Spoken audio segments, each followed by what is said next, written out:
How to change your theme on TikTok. So hello guys, welcome back to my YouTube channel. In this video I'll be showing you how you can easily change your theme on your TikTok. So what you need to do is first simply head over to your TikTok application, and once you're inside your TikTok application, simply click on the profile section at the bottom right corner, and as you can see there's a hamburger icon at the top right corner. Simply click on it simply and just click on the settings option, and from over here you will see the option called the display. And as you can see there are two options. You can also enable the devices settings, which will match your appearance to your device's display and brightness settings accordingly, simply toggling it on. As you can see, my device normal theme is in dark mode, so it is in still in black mode. So what you can do is simply toggle it off and simply convert it in the light mode just by pressing it.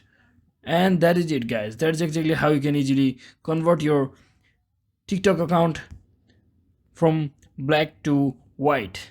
So hope this video was helpful. If it was, don't forget to like and subscribe to the channel. See you on the next one.